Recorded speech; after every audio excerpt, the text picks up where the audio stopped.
Gracias. Bueno, muy buenas noches. Hoy vamos a estar en un encuentro muy especial donde vamos a compartir con nuestros estudiantes.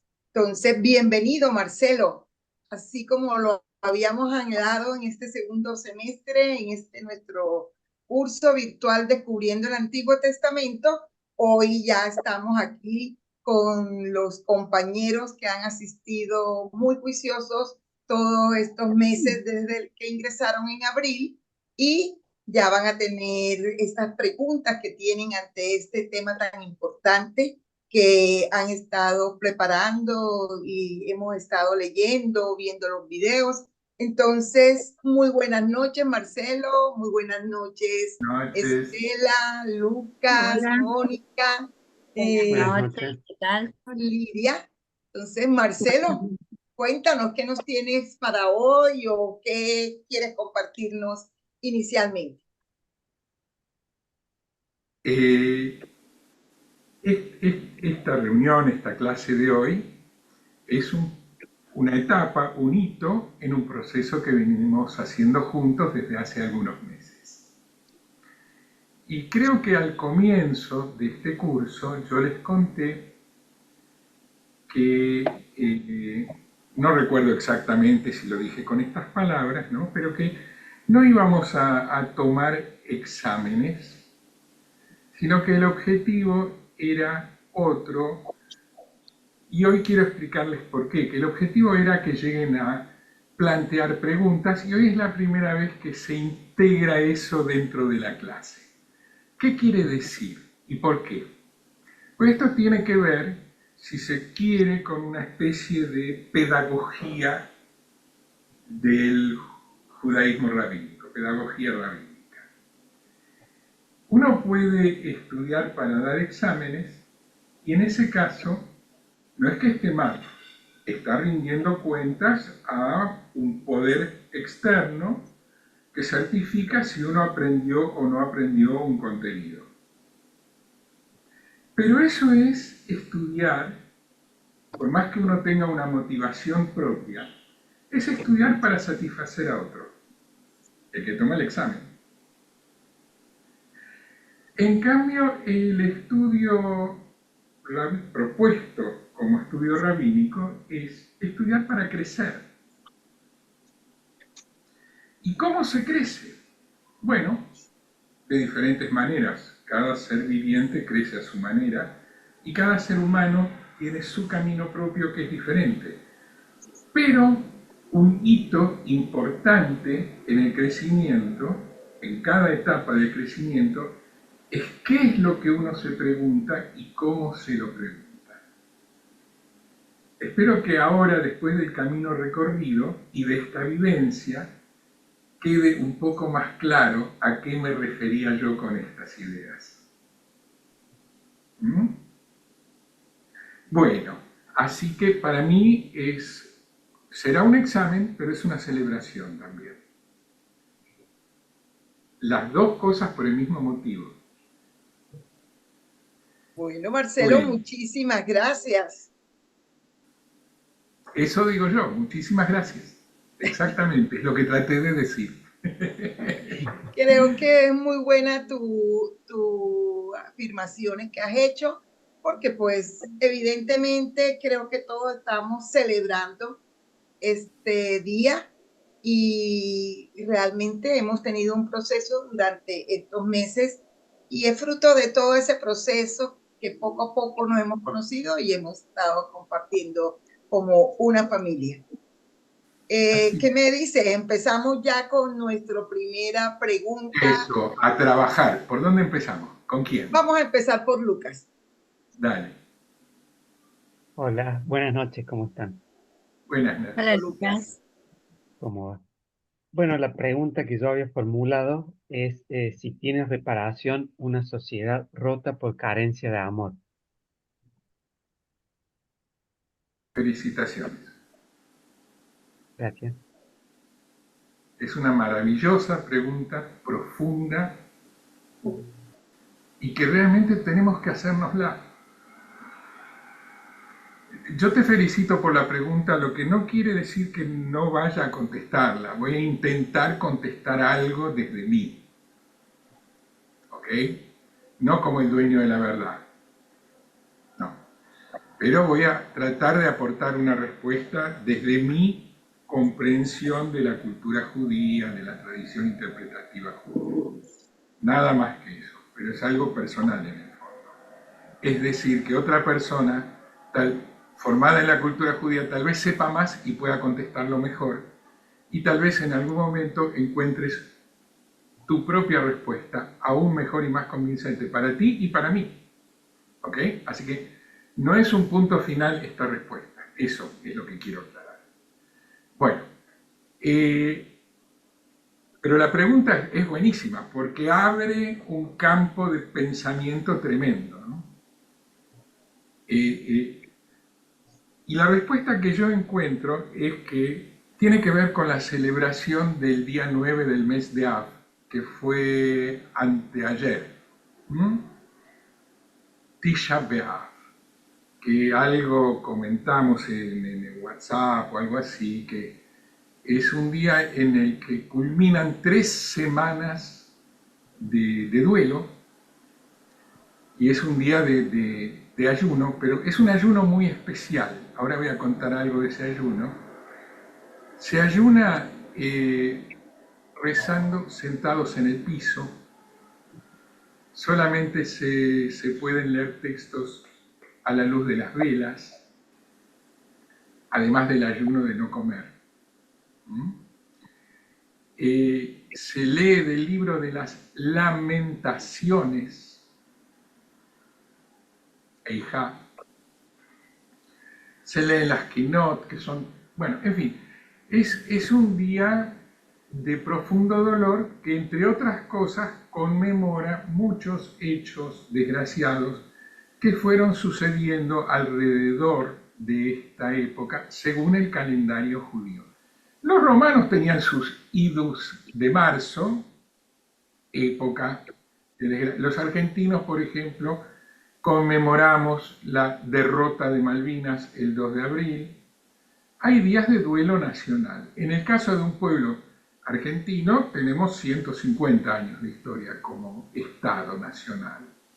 Entonces tenemos una gran derrota militar. Además, por suerte, no hemos tenido muchas guerras.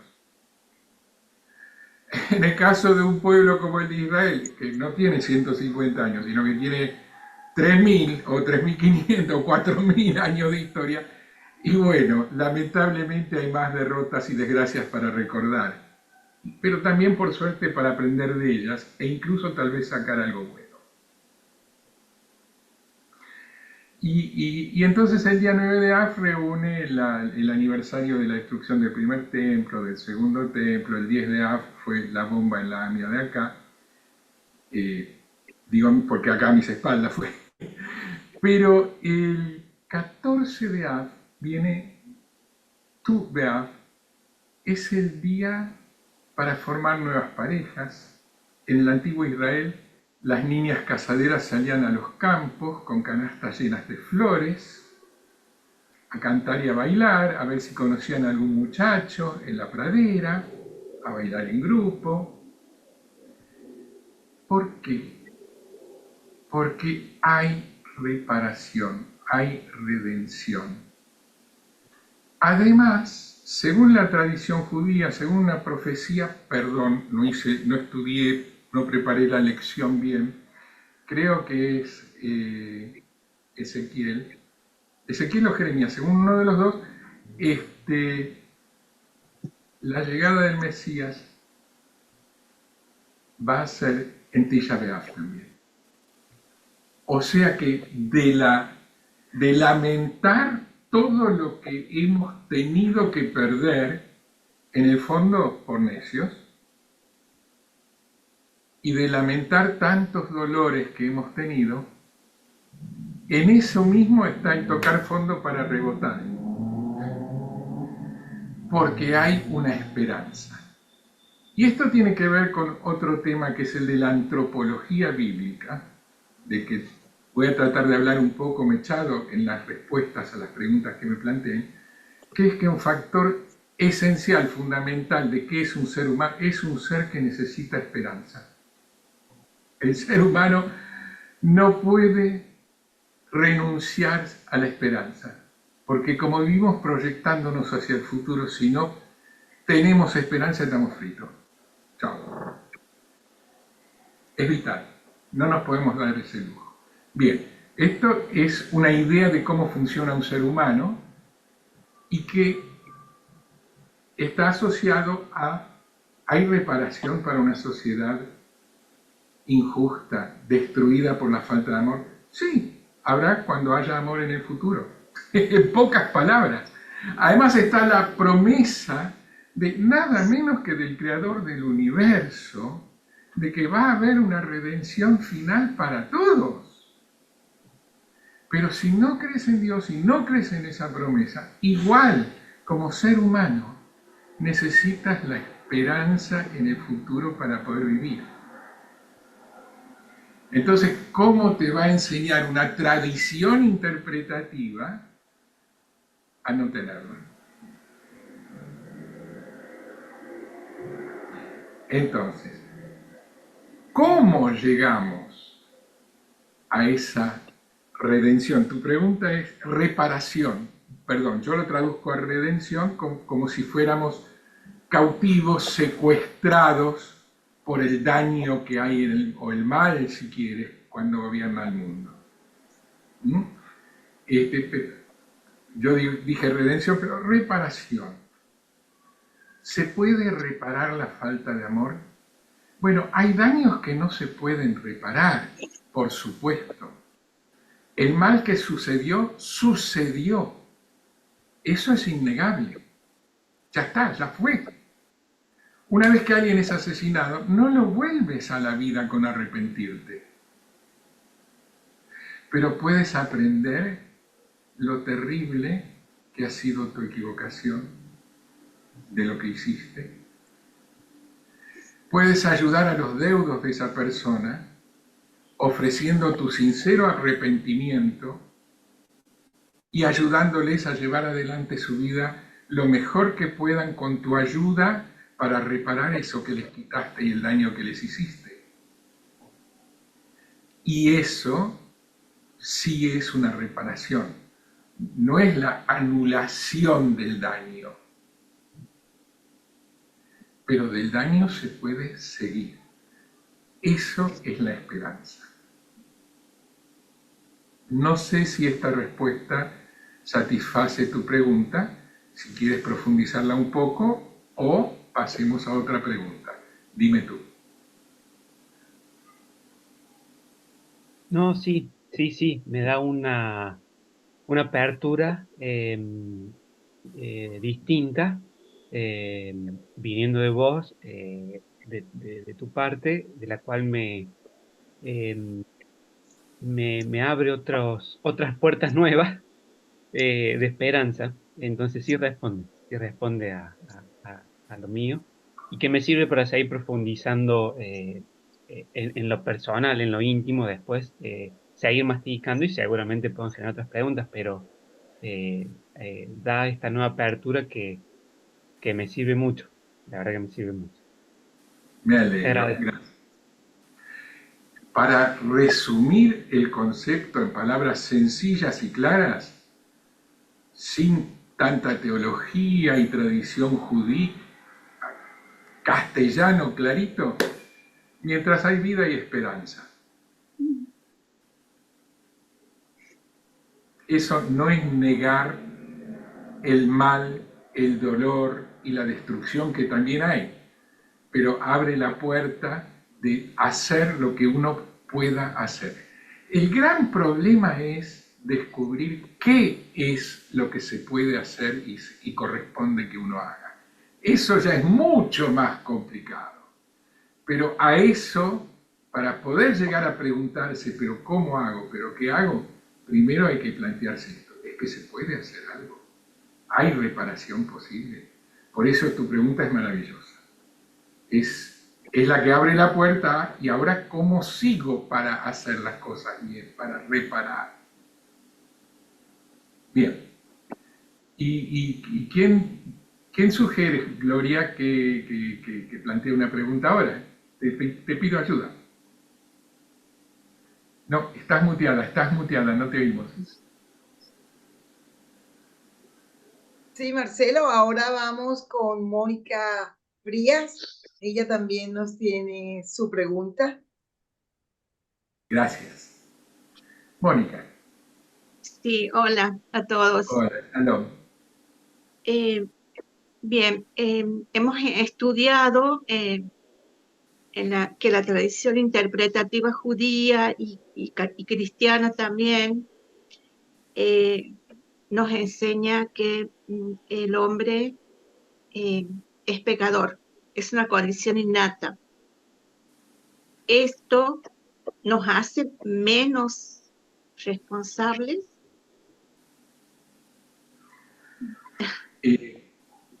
Buenísima pregunta, por varios motivos. Además de que, igual que la anterior de Lucas, es clara, es concisa.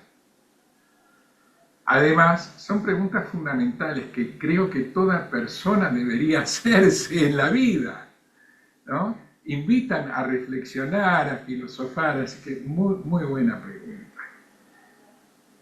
Vos lo planteás como nuestra condición de pecadores.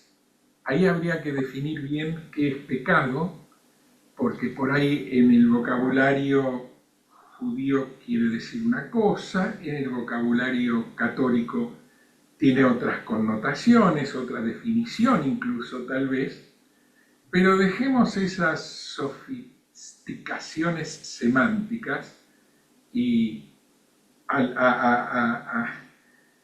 vamos al grano de la cuestión. ¿Somos responsables pese a que llevamos la semilla del mal adentro? ¿Somos responsables cuando hacemos mal? ¿Sí o no? Bueno, ahí de nuevo la respuesta a tu pregunta nos lleva al tema de la antropología bíblica, que es el tema de la clase siguiente. Vos preguntás en base a la clase anterior que fue sobre pecado, por eso traes esta palabra también.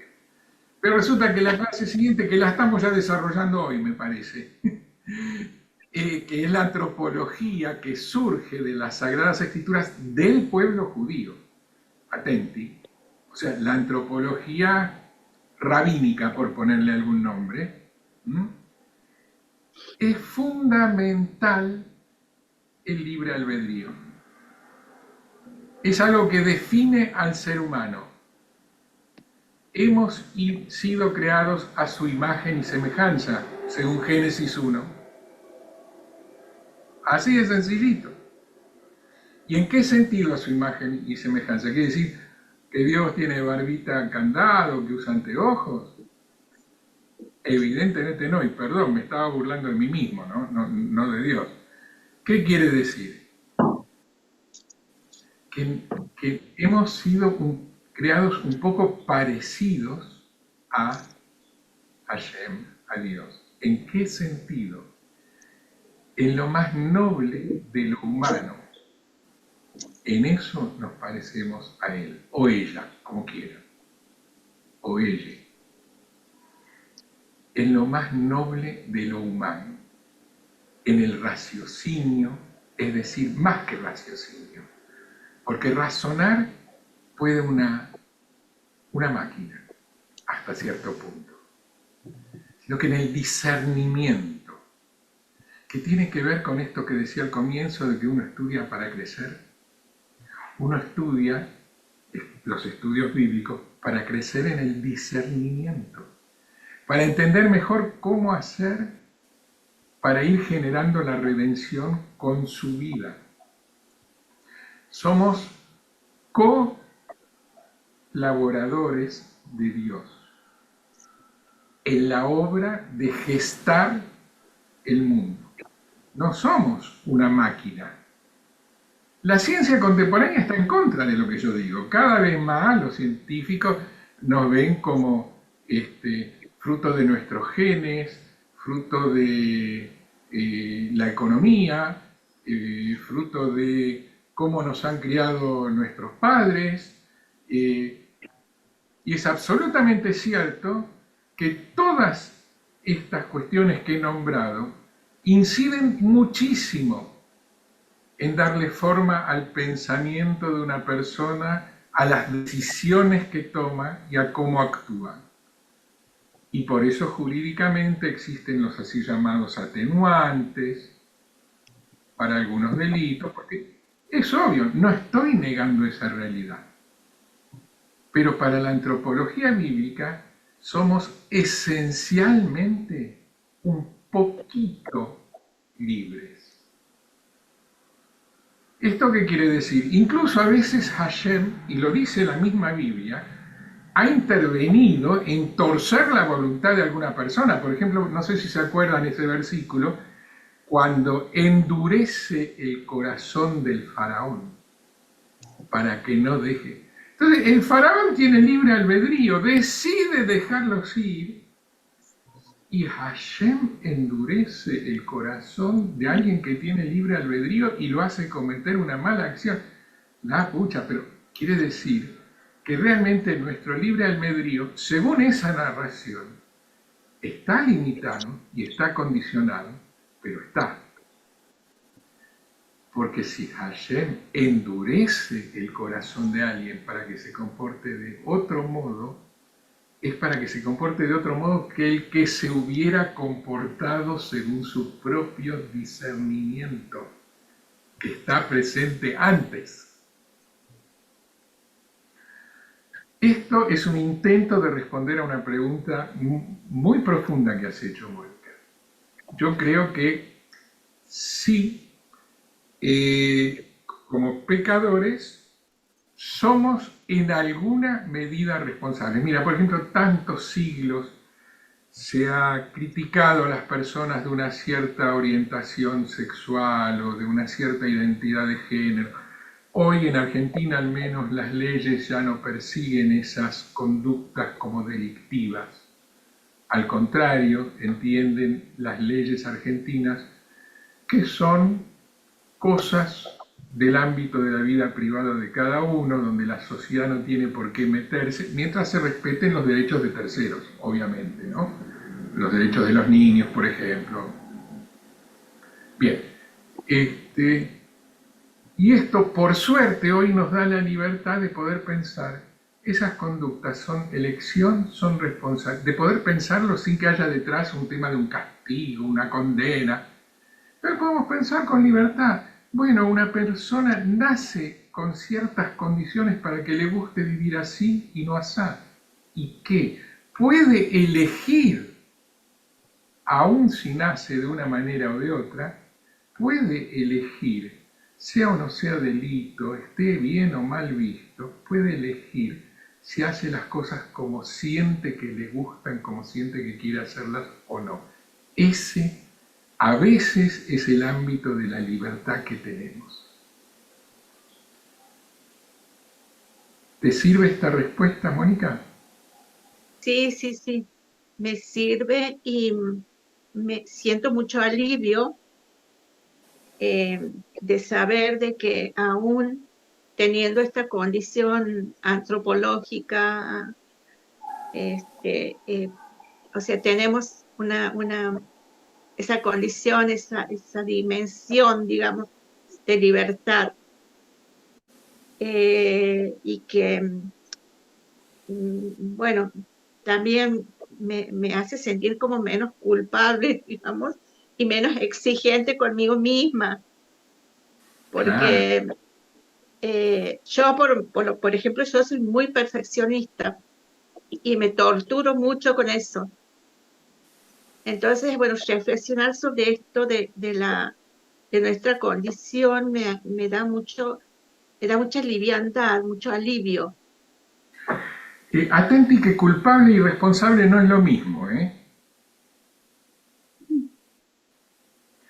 Culpable es quien a sabiendas transgrede una prohibición. Responsable es quien ha transgredido una prohibición a sabiendas o no, no importa, y lo que está en cuestión acá no es si debe ser castigado por ello o no, sino que quien, habiendo transitado un camino, puede responder a la pregunta de por qué lo hiciste, o cómo lo hiciste, o cómo te transformó a vos hacerlo. Alguien que se hace responsable de haber hecho algo, no está siendo condenado, se está haciendo cargo de su historia. Está diciendo, en esto acerté, en esto me equivoqué, esto quiero repararlo, esto quiero darlo a conocer para que ayude a otros. En esto que me equivoqué, quiero darlo a conocer para que advertir a otros de no cometer el mismo error. La responsabilidad es hacerse cargo de quién es uno, qué ha hecho uno y qué es lo que uno elige para el futuro. Ser culpable tiene que ver con rendir cuentas ante la ley de lo que uno ha hecho para que otros decidan qué castigo merece uno. Son dos, una tiene más que ver con la moral, la otra con la ética. Son dos planteos diferentes. Y en general la antropología rabínica tiene más que ver con planteos éticos, pese a que la Biblia, lo que leemos son cuestiones morales, leyes para ser instrumentadas por los tribunales rabínicos, pero como la historia nos hizo el enorme favor de quitarnos nuestra tierra y transformarnos en un pueblo de gente prácticamente en situación de calle y sin instituciones reconocidas por ninguna forma de poder, eso hizo que en lugar de moral pudiéramos desarrollar la ética. Todo lo malo tiene su lado bueno. En el fondo del lamento por el duelo está la base de la redención, para retomar lo que dije antes. Si uno tiene un libro de leyes y lo lleva porque es lo único que le queda de su patria, y nadie reconoce esas leyes como leyes válidas de un país, pero uno lo ama, tiene una guía ética de acuerdo a la cual vivir. Tiene una ayuda para recorrer el camino que va de reconozco que me equivoqué a y ese es el lugar a donde quiero llegar. Te ayuda a hacer el camino. No sé si esto, me parece que me extendí mucho y hay seguramente otras preguntas. ¿Podemos pasar, Mónica, a otra persona? Gracias, sí, sí, sí. Gracias. Bueno, Marcelo, vámonos ahora con Mónica Roy, que también tiene su pregunta preparada. Shalom, ¿cómo les va? Shalom. ¿Cómo están? Buenas noches. Yo voy a seguir un poquito con el tema de Mónica con respecto al pecado. Nos habías dado como 3 conceptos de pecado, ¿sí? A lo que se refiere a la palabra pecado. Nosotros como cristianos vamos y nos confesamos ante una falta, ¿sí? Que consideramos que es un pecado. Ustedes desde la cultura judía se confiesan dentro de lo que sería o que está relacionado más tirando a lo que es el pecado o la falta, ¿sí? Hacen un examen de conciencia como hacemos los cristianos y a través de si es un rito o cómo hacen con esa iniquidad para, para transformarla, o sea, o para ser perdonado por en nuestro caso, por una divinidad. O sea, el sacerdote en este momento cumple la función de Jesús. Entonces me gustaría saber si ustedes con esa teshuvá, o si es que está bien pronunciado o no, eh, es como no sé, me hace acordar a cuando está el pueblo que buscan al chivo expiatorio y cargan los pecados sobre él y le dejan abierta la puerta para que salga. Bueno, no sé cómo es el tema de la iniquidad en la parte de ustedes de la cultura judía. Ok, gracias. Es una pregunta complicada porque en realidad son varias preguntas un poco amalgamadas, es como un racimo de preguntas compactado para que se amalgamen. Entonces voy a elegir las que más me gusten y contestaré esas. Eso es lo que tiene Sí, de bueno. tranquilo, tranquilo. En primer lugar, la confesión. Si bien durante la festividad o la celebración, mejor dicho, de Yom Kippur hay una confesión, es una confesión grupal comunal, no personalizada. Todos en la sinagoga nos levantamos al mismo tiempo y decimos, yo he pecado. Ajá. Y he cometido tal pecado y tal otro y tal. Y no importa si lo cometí yo personalmente, porque yo soy uno de todos y entre todos alguno lo cometió. Entonces en ese día nos sinceramos como grupo, pero somos todos una sola voz. Una comunidad. Bien. Esa es una manera de confesar los pecados, pero eso es algo, un acto litúrgico, Sí, ritual. sí. Hay otras maneras. Por ejemplo, si mal no recuerdo, perdón, de nuevo, no pude preparar la lección, no sabía que venía por este lado tu pregunta, pero hay una carta de Santiago en el Nuevo Testamento, donde Santiago dice, confiésense sus pecados los unos a los otros, no al cura para que les diga rezar tantos Padres Nuestros y te absuelva, no. Parate delante de tu comunidad y decí, me equivoqué en esto. Esto hice mal. Esa es otra forma de confesión que está un poco más cerca de la confesión judaica, pero ya acercándose a la cristiana. ¿Te das cuenta? En los rollos del Mar Muerto están las reglas de conducta de los que participaban en esa comunidad judía.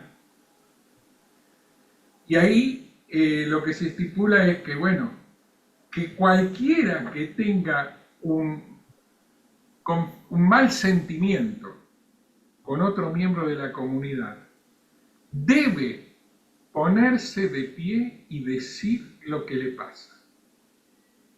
Sea que uno se considere damnificado o que uno haya cometido una mala acción contra el otro. La manera de resolver el conflicto es que en comunidad se abre y habla de qué sucedió, en presencia de la otra parte. Pero como mandamiento religioso, es otra forma, si quieres, de confesarse, está ya más cerca de lo judío de vuelta, incluso que la de Santiago, pero todavía no tan ritualizada y despersonalizada como la que practicamos hoy. Y después, finalmente, por algo, Freud era judío, ¿no? O sea, la confesión en el consultorio es de la cultura judía un poco, Sí. para irnos al otro extremo desliturgizado y no en el ámbito religioso. La confesión, poner en palabras lo que a uno le pasa, lo que a uno le molesta de otro, tratar de hablar para solucionar los conflictos entendiéndolos en profundidad, es algo universal, le sirve a todo ser humano, y esto la cultura judía lo descubrió hace miles de años y de alguna manera se ha ido metiendo en las prácticas religiosas, pero no como perdón del pecado, a través de una idea de la culpa, y mucho menos ritualizado en el sentido del pecado personal, del que uno debe rendir cuentas, y que hay una persona autorizada a absolverte. Esos son desarrollos cristianos muy posteriores y ya alejados del judaísmo. Ok. ¿Y el Pero sí Teshuvá es algo, entonces? la teshuvá. La teshuvá es algo diferente, es un crecimiento personal, es cuando uno aprende de sus errores. El caso paradigmático, Judá, uno de los hermanos de José. Judá es un tipo de qué sabemos de la vida de Judá. Sabemos de él que en cierta ocasión, ya de hombre mayor, tuvo relaciones sexuales con su nuera pensando que era una prostituta que conoció en la calle. Correcto. Le dejó de seña, porque no le pagó, le dejó de seña unos objetos personales y Sí. nunca los fue a recuperarlos, no pagó las cuentas. ¿Qué sabemos de él? Que se le ocurrió venderlo como esclavo a su hermano. Ujú. Y sin embargo, de este señor, que no parece un tipo perfecto, ¿no es cierto? De este señor viene el linaje de la tribu de Judá, o sea, de los judíos. La alianza que Hashem hizo con Abraham y con todo Israel, con Sí. José, con todos los hermanos, con cada una de las tribus, que en el caso de José eran dos, porque sus dos hijos fueron dos tribus diferentes. Pero bueno, la alianza que Hashem hizo con Abraham, Isaac, con Jacob, sigue viva a través de los descendientes de Judá. Ujú. Y no de los de alguien tan noble como José, que cuando después de que lo vendieron como esclavo, aparecen los hermanos sin saber qué es él, les da de comer. Y después cuando se dan cuenta que es él, les dice, no se preocupen, no tengan miedo, no les voy a hacer nada, porque lo que ustedes me hicieron yo ahora entendí, que era la mano de Dios que me lo hizo para poder darles de comer a ustedes, mis hermanos, y a Egipto con mi sabiduría. Lo digo con mis palabras, pero un poco Sí, es sí, así. sí, sí. Entonces, ¿cómo puede ser que siga la alianza de Hashem con un tipo como Judá y no siga con un tipo como José? Porque Judá hizo algo aún superior a ser sabio y perdonar. Hizo teshuvá. Ah, Cuando le preguntaron, cuando José le dijo, bueno, deja a nuestro hermanito menor acá de prenda en garantía y volvete a casa y tráelo a papá. Y él contestó, no, si yo hago eso, papá se muere de dolor, no va a soportar, va a creer que perdió otro hijo. Me ofrezco, quedo yo de prenda en lugar de mi hermano. Eso no deshizo el error que él había cometido de venderlo como pero esclavo. aprendió de sus errores. Aprendió que eso estaba mal y puso el cuerpo, se transformó, creció como persona, se ennobleció hasta el punto de, por convicción y decisión interna, ofrecerse y poner en su cuerpo como rey para que papá no sufra. Eso es una teshuvá. Oh, hermoso. Esa es la redención del pecado en la tradición judía. Se redimió él a sí mismo a través de la teshuvá.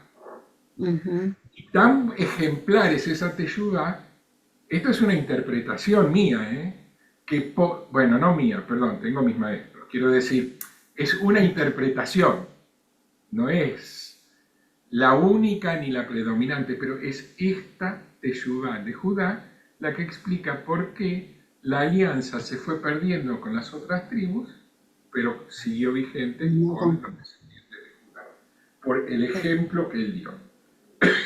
Y por eso para los descendientes de Judá, la redención es a través de la teshuvá, que tiene que ver con lo que decíamos antes de hacerse cargo responsablemente de uno mismo, de los errores que ha cometido, en lugar de pedir la absolución a otro. Que no digo que esté mal, es una cuestión de fe. Si uno la pide y cree que eso sirve y se la da, en alguna medida eso le hace bien. No digo que te hace bien, sin ninguna duda, pero el camino judío es otro. No, cómo nos cambia la mente el verlo desde el pensamiento de ustedes, de la religión de ustedes. Porque es exactamente, es el crecer continuamente, ¿sí? Y a diario. Y estar en paz con el hermano, sobre todo. La Gracias. paz es lo primero, pero no la paz del cementerio, la paz de oír a los chicos jugar riéndose en la plaza. Esa paz. La paz inocente. La paz Gracias, de la Marcelo. alegría de vida. Uh-huh. Ok, Gracias. Gracias por una pregunta que lamento no poderla, porque escuché puntas de otras cosas en tu pregunta, ¿eh? Había Ah, más, pero sí, hablo. no, no necesitaste apuntar. No, ya está, ya está. Eh, y ahora, Pues vamos a seguir con Lidia. También dale. pues, tiene su Hola, pregunta. Oh, hola, ¿se hola. escucha? Sí, Sí, Sí. muy bien. Mi pregunta, bueno, la vuelvo a leer porque la tengo acá escrita, le había puesto, teniendo en cuenta las distintas modalidades o expresiones del pecado, ¿qué hacemos con el pecado hoy, especialmente con lo relativo a la iniquidad? muy buena pregunta. Eso es, te diría, una pregunta formulada en términos judaicos. Bueno, No es claro, pero te explico en qué sentido quiero decirlo. Estamos estudiando sagradas escrituras con un propósito. El sentido judaico es con un propósito. ¿Cuál? El de saber cómo ir de acá para allá. El de saber qué hago yo ahora con la iniquidad. Y no la teórica, la de mi vida, la que yo ejerzo. Y tu pregunta, por eso me resulta como tentador contestarla digamos, desde escrituras judías que no están en la Biblia. Vieron que hay varios niveles concéntricos de Sagradas Escrituras, ¿no? Te contesto desde un libro muy, muy importante que es Bereshit Rabbah.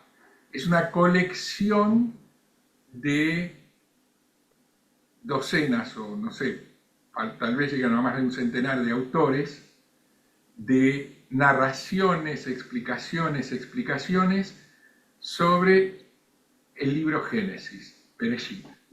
Bereshit, Génesis, Rabbah, colección amplia de comentarios a, anécdotas sobre.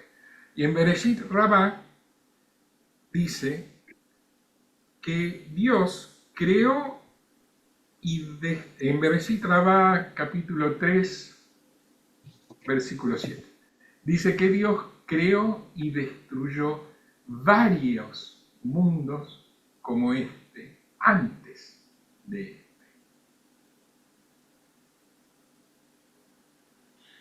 ¿Y por qué lo hizo?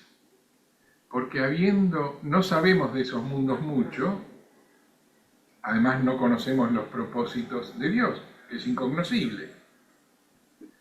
Pero, por ejemplo, como Proverbios habla de una sabiduría que fue creada antes del mundo, si uno pasa el peine fino, ¿no? Hoy Lucas, antes de la filmación, había pasado un bonito que se pasaba el peine fino. Bueno, si uno pasa ese peine fino al texto de la Biblia, y hay indicios, hay sugestiones que la tradición interpretativa toma como que, bueno, antes de nosotros hubo otros, y que el propósito de nuestra existencia, y acá voy de vuelta a la antropología rabínica, no es importante la humanidad. Lo importante es que a través de nuestro libre albedrío colaboremos con el propósito de Hashem en la creación. Y para eso es fundamental qué hacemos con la iniquidad, con la injusticia. Pero la injusticia no es solamente la injusticia social hacia el otro, como planteé creo que hace una o dos conversaciones con énfasis. Es también la justicia hacia la tierra. Acá esperen que me hice un machete, no sé ahora dónde está, obviamente. Ah, sí.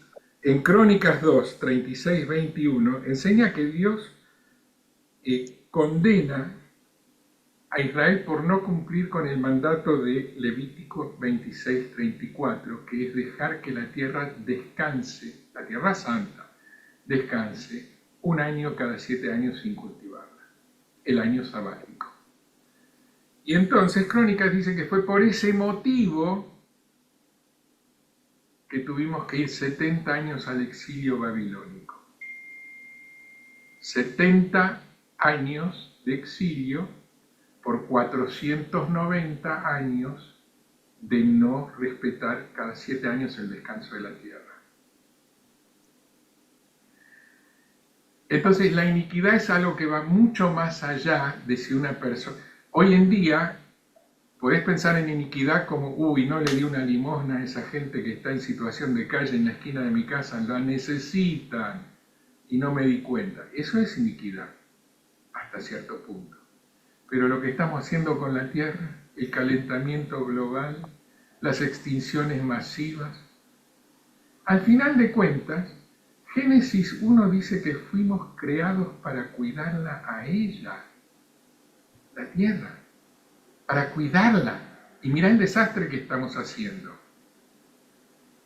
Y estamos provocando nuestra propia destrucción por ese motivo. Porque no estamos cumpliendo con la ley que Hashem nos propone. Y si fallamos, tendrá que empezar de vuelta. No es que nos quiera destruir. No es que nos condena porque somos culpables. Nos da una tarea y tenemos que descubrir cómo realizarla. Y para eso nos da una guía, que son los mandamientos, las leyes, las normas. Y para eso tiene su función en este mundo Israel, para, por ejemplo, a través de Jesús, hacer llegar esta luz a todos los pueblos del mundo. Entonces, ¿qué hacemos hoy con la iniquidad? A título personal cada uno. Bueno, por un lado siempre hay que seguir estudiando, pero además con el mazo dando.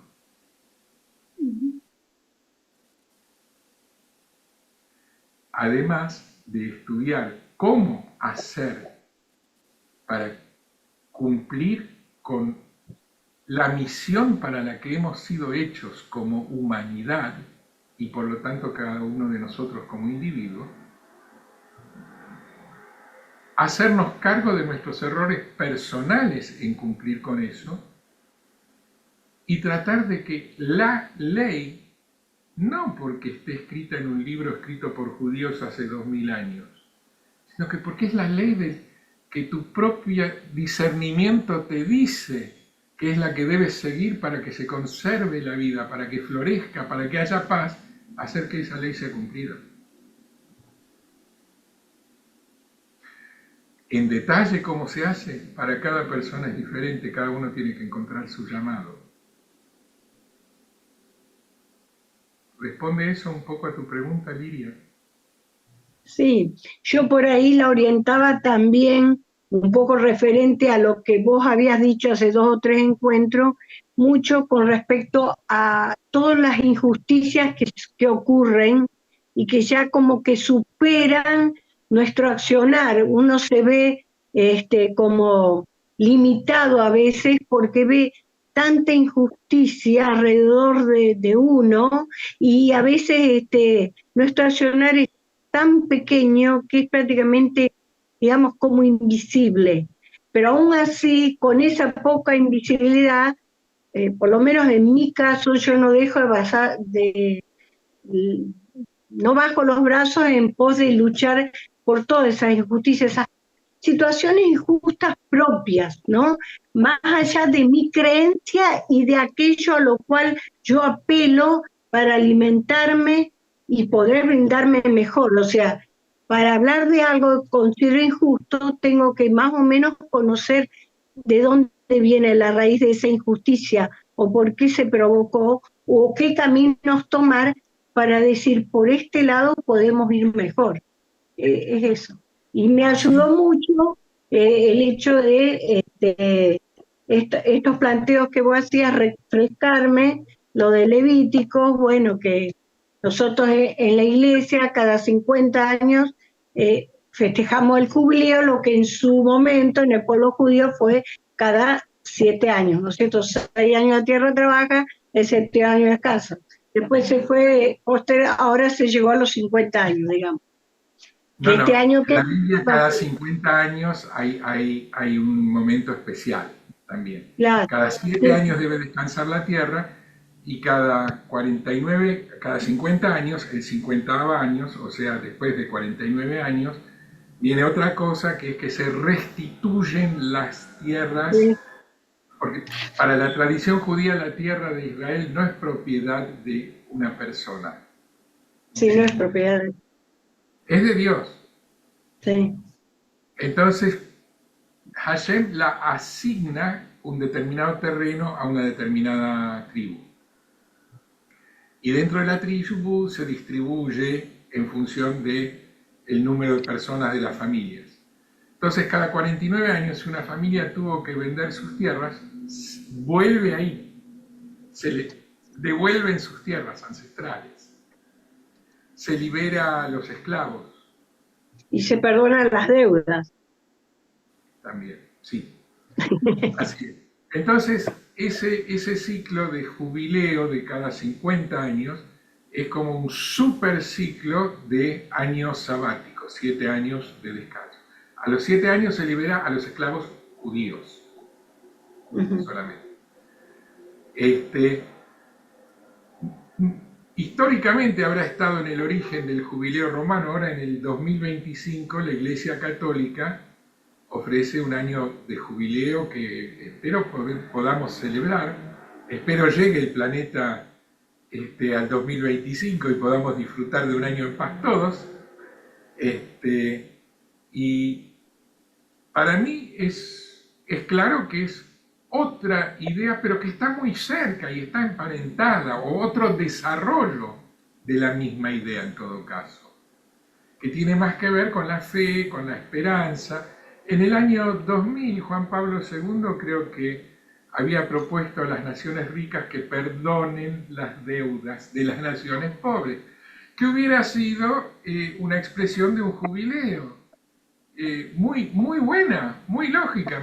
En ese sentido me parece una idea genial.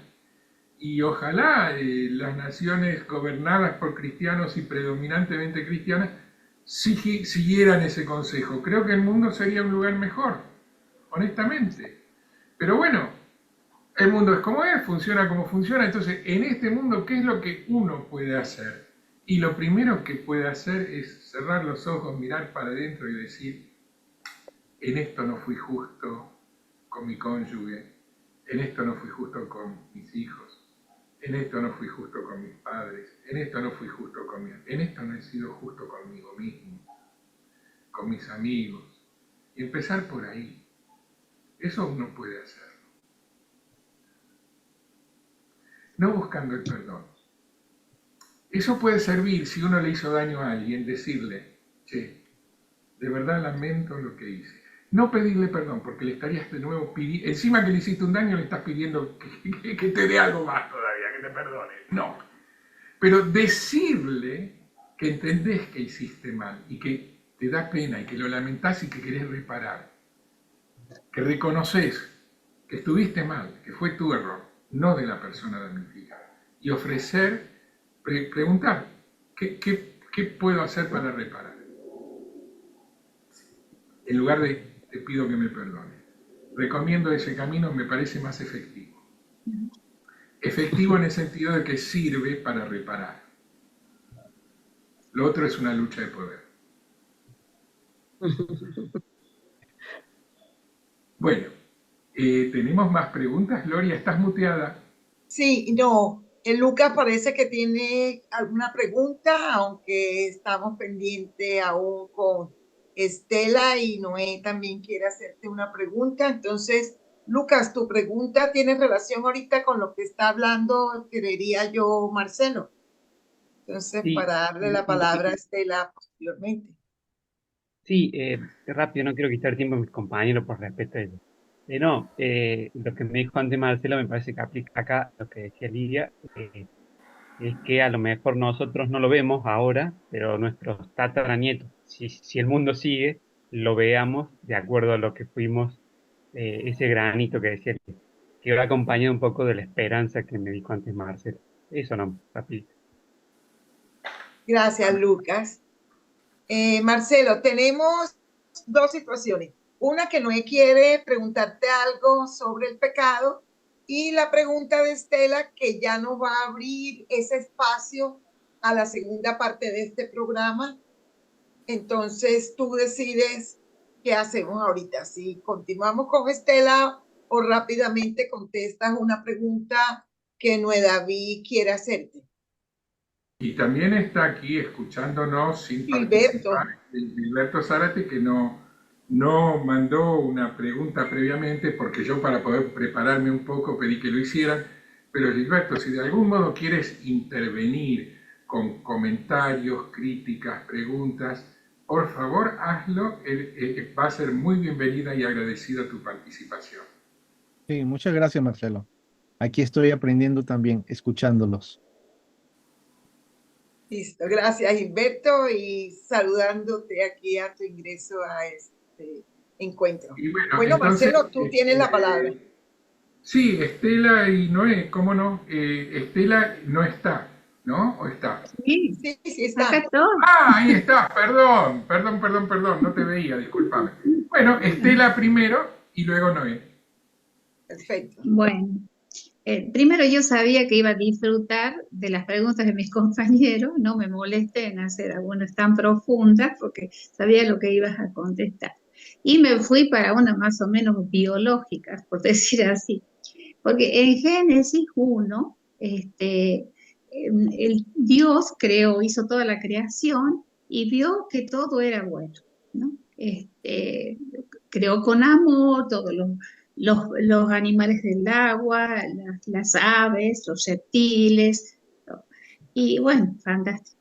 Pero después me encuentro en ese libro hermoso que es el Levítico, en Levítico 11, que los llama, cuando viene la purificación de las personas, los llama animales inmundos. Sinceramente a mí me chocó mucho esa palabra, inmundos, que no se debían comer, y ya me aprendí, le conté a mi marido, a los chicos, cuáles son los animales inmundos en el Antiguo Testamento. Eso, ¿por qué ese cambio? ¿Qué es lo que pasó? Hay que leer con cuidado. Los animales no son inmundos para ti. Ajá. No es lo mismo. Sí, pero así dice el Levítico. Claro, bueno, pero están de por medio traducciones. Sí, por eso pregunto. Que un sí. animal sea calificado de inmundo para ser comido por ti. No quiere decir que eso sea su esencia. Puede ser un muy buen animal. Y Hashem estar contento de lo que ha creado y decir, está bueno. Pero está prohibido para ti comerlo. Por eso, si lo comieras, es inmundo para ti.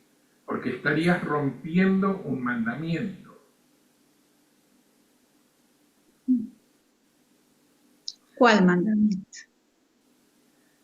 Los que están justamente en Levítico, por ejemplo, de cuáles son los animales que está permitido comer y cuáles no. Sí. Ahora la pregunta es ¿por qué determinados animales sería inmundo comer? Y otros no, que es un poco, perdón si reformulo tu pregunta. Perfecto. Esa es una pregunta muy profunda para la fe. Esa es una pregunta que va mucho más allá de los libros de historia.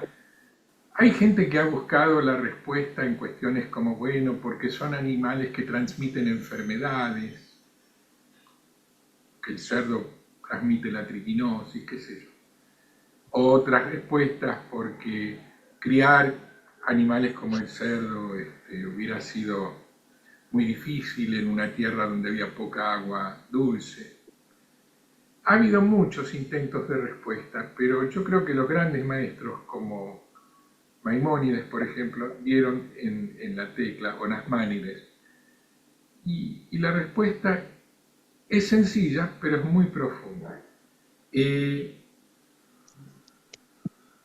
la Torá hay dos clases de mitzvot. ¿Sabes lo que es una mitzvah? Sí. No. Sí, bien. Entonces, los demás también, ¿sí? No hay preguntas sobre qué es una... Ok. se pueden dividir las mitzvot en dos grupos.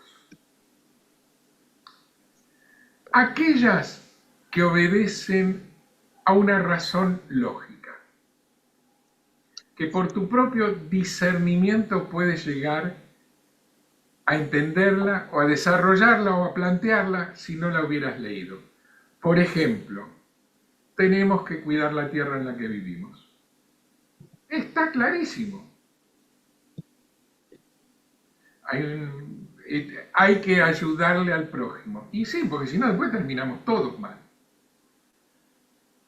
Y cuando hay que respetar la ley. ¿Por qué? Porque si no se respetan las leyes, se derrumba la sociedad. Entonces, estas son mitzvot. Hay que ser agradecido, hay que respetar a los mayores, hay que cuidar a los niños. Estas son mitzvot fáciles de entender para nuestro discernimiento.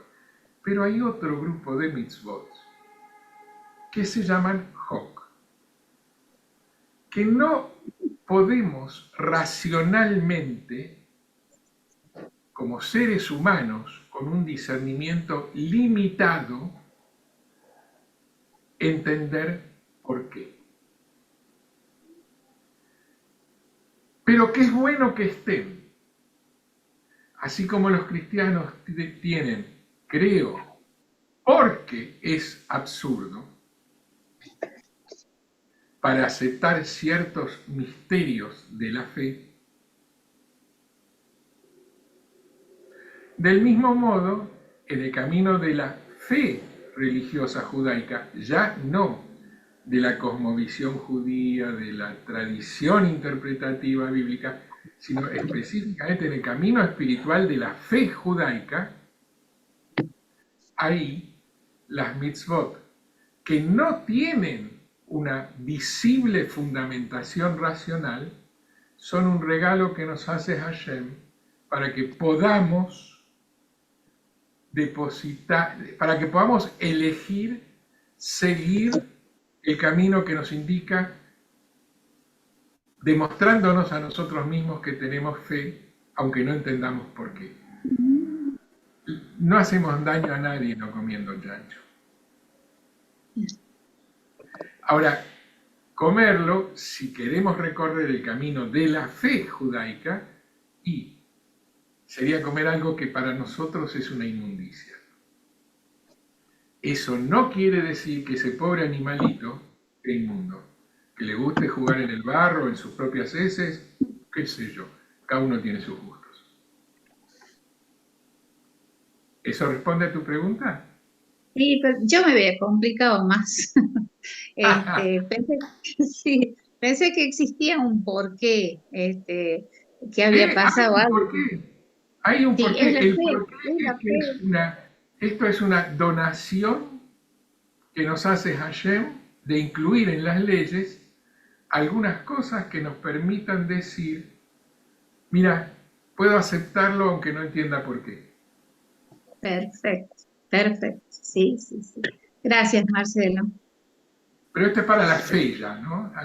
Acá por ahí se toca con lo cristiano mucho y para muchos judíos es criticable, porque como es tan importante el estudio y aprender a preguntar y pulir el propio discernimiento, ¿cómo es esto? No encuentro una razón por la cual no comer este bicho, entonces lo como lo mismo y listo. Cuando el problema, cuando uno se cría dentro de la cultura judía, pero no planteada como una fe judaica. Y es legítimo que alguien se críe en la cultura judía sin vivirlo como fe judaica. Es uno de los caminos también. No es obligatoria la fe judaica. Perfecto. Bueno, me alegro. Entonces faltaría Gracias. que ahora Noé, Gracias. ¿verdad? Una pregunta. Estás muteada, Gloria, pero le pedimos a Noé su pregunta o la dices tú, no sé. No, yo la hago, Noé. tranquilo. Aquí Bien, estoy. fuera de cámara, dale. Sí, es que estoy todavía aquí con el celular. Pues la mía no es tan religiosa, es más como hacia la parte cultural judía, porque pues de las cosas que me gusta de estos encuentros es que no solamente estamos aprendiendo del Antiguo Testamento, sino mucho sobre la cultura judía.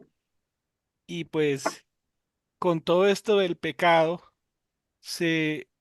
pues empiezo a entender mucho, por ejemplo, uno de los estereotipos que yo he tenido con las personas que conozco que son parte de la fe judía y son israelíes, es que las mujeres, y esto, qué pena si suena un poquito feo, porque hay tantas niñas acá, pero esto es muy, muy de la cultura judía, las mujeres manejan como la culpa y el pecado mucho, sobre todo las mamás, es el estereotipo que a mí me contaron, y quería preguntarle a Marcelo, porque esto es una cosa muy cultural de ellos. ¿Cuál es la relación de la culpa del pecado con el estereotipo de, del, sí, como la culpa de la mamá judía que le dice, mi hijo me está lastimando de una manera que usted no se imagina? Y ese juego que hay mucho, y pues eso también se aplica a nosotros los católicos y mucho aquí en Latinoamérica también, pero es una cosa como tan característica de los judíos que ahorita hablando del pecado me surgió la pregunta de la conexión del pecado con eso, ¿no? Sí, bueno, más allá del hecho de que estamos cometiendo una pequeña transgresión porque no eres alumno, sino que en realidad eres el técnico de audio. Y Exacto, no sí. estás en pantalla. Y Sí, no sí. planteaste por escrito la pregunta antes. Yo Son sé, tres yo sé. pequeñas, no, permíteme, te voy contestando. Son tres pequeñas transgresiones absolutamente permisibles y válidas. Me pones en una situación delicada que no sé si pisar ese palito y caer en la trampa. Que es la de contestarte qué creo sobre un estereotipo. Los estereotipos, que cada uno se haga cargo de los que maneja. Ahora, si quieres conocer mi propia experiencia, con mucho gusto, abro el libro, muestro mi vida y listo. En mi caso, yo soy hijo de una mamá judía. Mi difunta mamá falleció hace muchos años, pero ella de jovencita, de adolescente, a los 14, 15 años, vivía en la Alemania nazi, como judía, pero era una chica alta, rubia, que podía pasar por Alemán. de raza aria. Y eso lo aprovechó para transportar armas y bombas de un lugar a otro para un grupo de combatientes antinazis. Y ese grupo era de comunistas. Entonces, claro, a los 14, 15 años uno no es un pensador comunista, pero las compañías destiñen. Entonces mi mamá por el resto de su vida fue, diría una atea militante, no una agnóstica. Y no le interesaba mucho la vida religiosa, nunca puso en duda su identidad judía.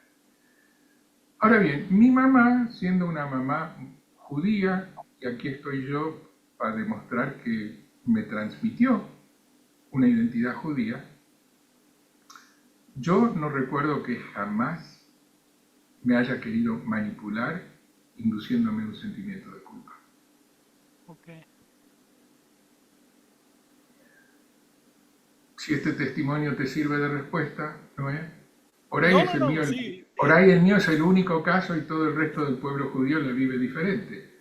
Pero si vos me decís qué pienso de un estereotipo, te digo, pienso que es un estereotipo, que no digo que sea un estereotipo antijudío ni nada por el estilo, pero es un estereotipo. Hay que ver en cada caso en particular cuál es la historia individual de cada uno, y para demostrar ese punto traje mi historia, perdón, cierro el capítulo, listo. Okay. ¿Contestado, no es? Sí, o sea, entonces déjame de pronto reformulártelo porque sí, tienes razón lo del estereotipo, pero es más como el rol que juega la culpa en la comunidad judía, porque pues cuando hablamos de pecado, por ejemplo, nosotros como católicos, el pecado para nosotros es la culpa, la autoflagelación, se lo van a llevar al infierno, todo el cuento, y eso no es.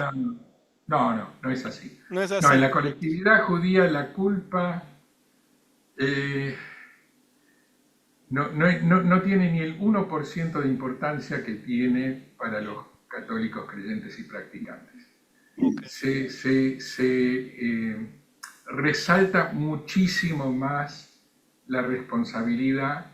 Por supuesto, la culpa es un sentimiento de seres humanos, así que depende de cada uno, de cada historia personal, pero desde lo institucional No se maneja. Ok. No es. Lo que sí hay es valoración del compromiso y la responsabilidad personal. Ok. Eso sí, muchísimo. Ok. Por ejemplo, cuando yo fui a vivir a Israel,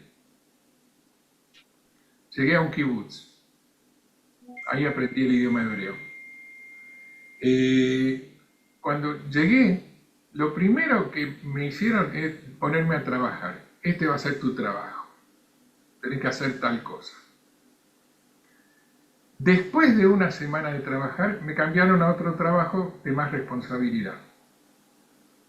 Después de otras 2 semanas me dieron mi trabajo definitivo. ¿Cómo se valora una persona? Comunalmente, si es responsable con su trabajo.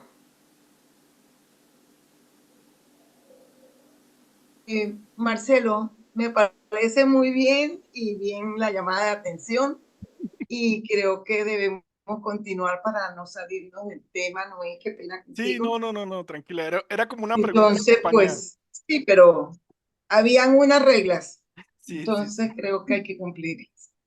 Eh, Bueno, yo encantado Gilberto, rompo esas reglas en el caso del profesor Gilberto Zárate, que sí, me encantaría que participe por eso estoy dándole. de algún modo haciendo un comentario, una crítica, una pregunta, lo que guste, me encantaría escucharlo Sí, porque su trayectoria y su formación amerita que le demos ese crédito. claro, sí, estoy muy De de creer acuerdo. que Sí, gracias por la consideración, Marcelo. Me gusta también escucharles,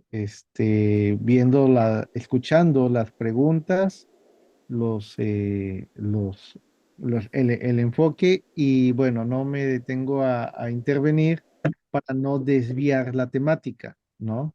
Entonces dejo que siga su curso y que hasta ahorita todo muy bien. Muchas gracias por la consideración, Marcelo. gracias a ti. Gracias, Gilberto, también. A mí me queda un tema para desarrollar que tiene que ver con la liturgia que mencioné antes de Tisha B'Av.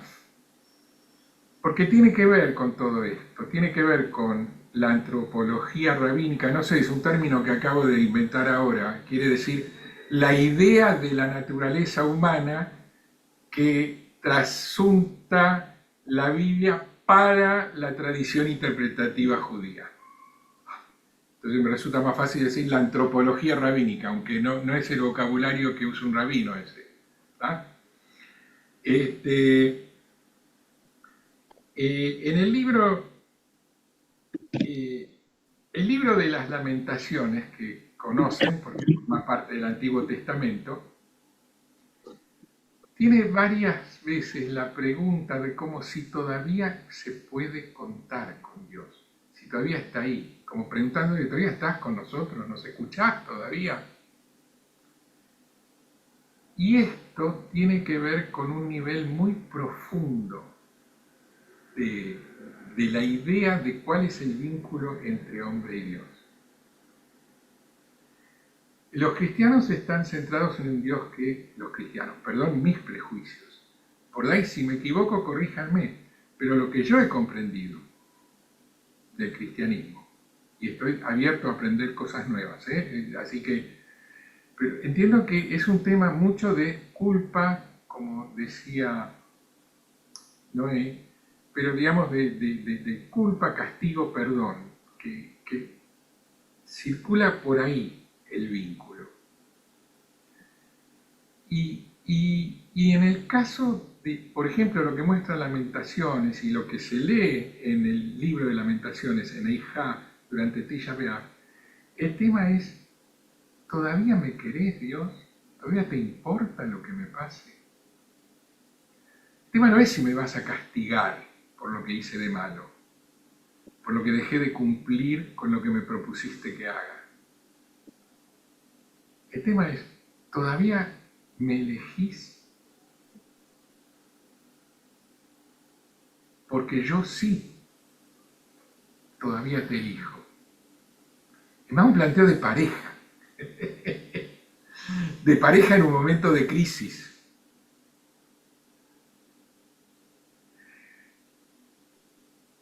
Y por eso se resuelve después con el día de encontrar novio o novia y con la esperanza. O sea, el tema central del 9 de Av, aunque anecdóticamente sea el duelo,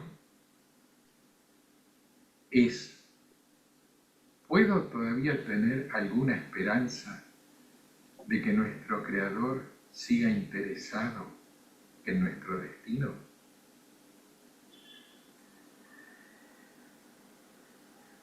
¿O acaso el desastre en el que se está transformando el mundo quiere decir que nos ha dejado definitivamente?